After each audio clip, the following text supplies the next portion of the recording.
In your mind, you can find all the keys to return. In your mind, you can find all the keys to return.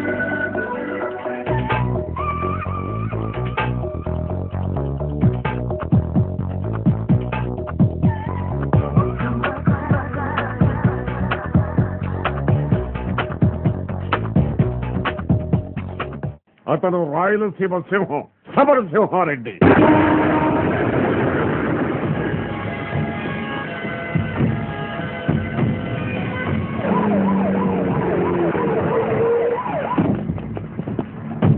Come on quick.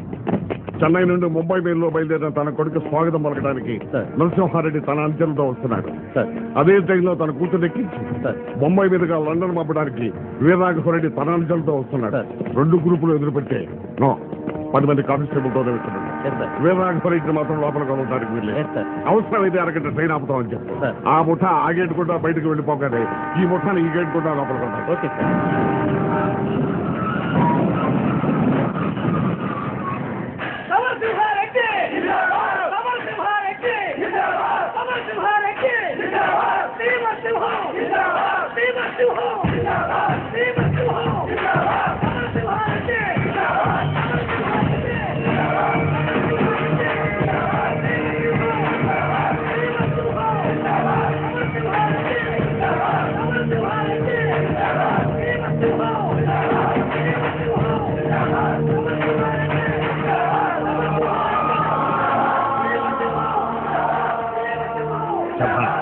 కుల గౌరవం నిలబెట్టావురా సమర.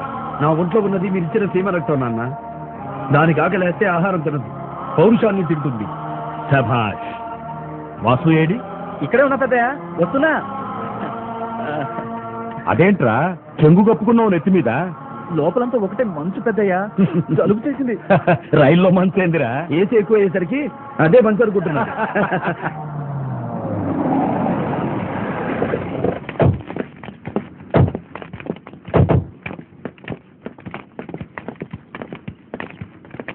Sir ఒక 5 నిమిషాలు ఆగాలి. ఏమి దుర్ముహూర్తమా? కాదు sir, లోపల నరసింహారెడ్డి గారు ఉన్నారు. ఉంటే వాళ్ళు వెళ్లే వరకు మిమ్మల్ని వదలొద్దన్నారు సార్ ఎస్పీ గారు. నెత్తి మీద టోపీ కనుక లేకుంటే తన పట్టాల మీద పడి ఉండేది. మేము ప్లాట్ఫారం మీదకి రాకముందు వాళ్లను తోకలు ముడుచుకొని వెనక్ గేట్ నుంచి వెళ్ళిపోమని చెప్పు. సార్ వాళ్ళు నా మాట వింటలేదు, వచ్చేస్తున్నారు సార్. ఆగండి సార్, మీరు కొంచెం వెనకట్టు కూడా బయటకు వెళ్ళాలి. ఎందుకు? వీరరాఘవరెడ్డి కూతుర్ని ట్రైన్ ఎక్కించడానికి ఇట్టే వస్తున్నారు. అయితే మీ ఇద్దరు ఎదురు పడితే తలకాయలు లేచిపోతాయి. మేము వెళ్ళిపోయాక అవసరమైతే మీ కానిస్టేబుల్స్ తో లెక్క పెట్టించుకో. సార్ మీకు దండం పెడతాను. నా కొడుకు ఆ వీరరాఘవరెడ్డి మీద కేసు గెలిచి ఢిల్లీ లెవెల్లో మా పేర్లు పెట్టి ఇక్కడికి తిరిగి వస్తుంటే తొట్టితోకుండా వెళ్ళమంటావా? తప్ప. ఆగండి బాబు సమరసింహారెడ్డి గారు, మీరు చదువుకున్నవాడు. అనవసరంగా ఈ రక్తపాతం ఎందుకు చెప్పండి.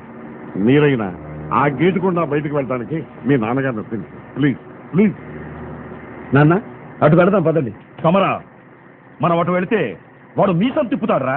రొయ్య మీసాలు ఎంత తిప్పితే ఏం లాభం నాన్న? మనకెదురొస్తే వీధిలోనే కాదు కోర్టులో కూడా తొక్కేస్తామని నిరూపించుకున్నాం. పైగా మనం గెలిచిన ఆనందంలో ఉన్నాం, వాళ్ళు ఓడిన బాధతో ఉన్నారు. ఈ తృప్తినైనా వాళ్లకు మిగులుతాం.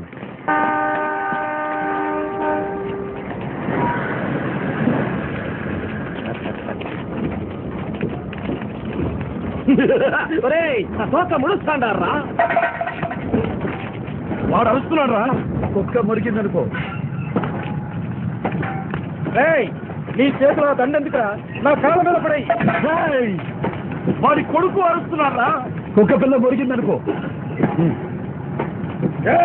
దమ్ముంటే ఇట్లా దమ్మ యానాడైనా అమ్మ రమ్మ పాలు తాగినాడా వాడు?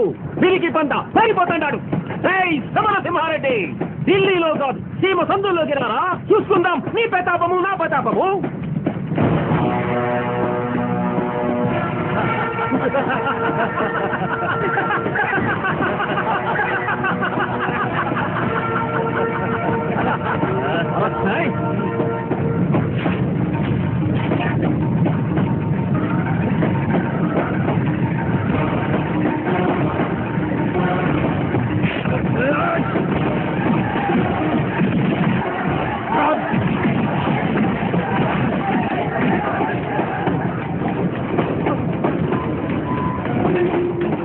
మంచితనాన్ని తిరిగితనంగా అర్థం చేసుకున్నావు కదరా.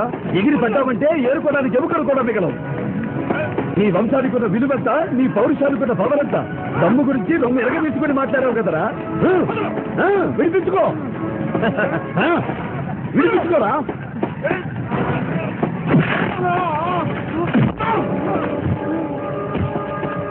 నిన్ను నరకడం నిమిషం పని. నీ కొడుకులు నీ వాళ్ళొచ్చేలోపు కత్తెక్కర్లేదురా.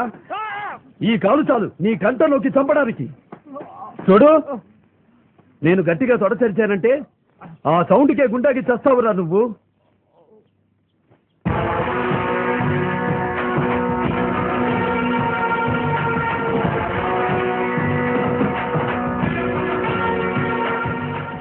ఇలా చెయ్యగలిపే నీ బాబా గొయ్యిలో పడుకున్నాడు. గుడైపోయిందిరా. లేకపోతే టోనీ, నీ ఊరి నడిబొట్టులో చూసుకున్నావా? ప్లేస్ నువ్వు చెప్పినా సరే, నన్ను చెప్పమన్నా సరే, టైం నువ్వు చెప్పినా సరే, నన్ను చెప్పమన్నా సరే, ఎప్పుడైనా సరే, ఎక్కడైనా సరే.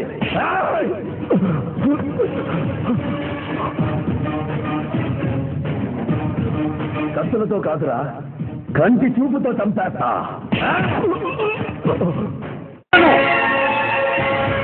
వాడు మా నాన్నను చంపాడు. వాడి చేతిలో చనిపోయిన మా నాన్నకు నేను ఇంకా తలకొరిగి పెట్టలేదు సార్.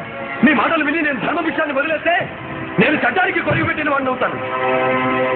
వదలకపోతే మేము ఊరుకోం.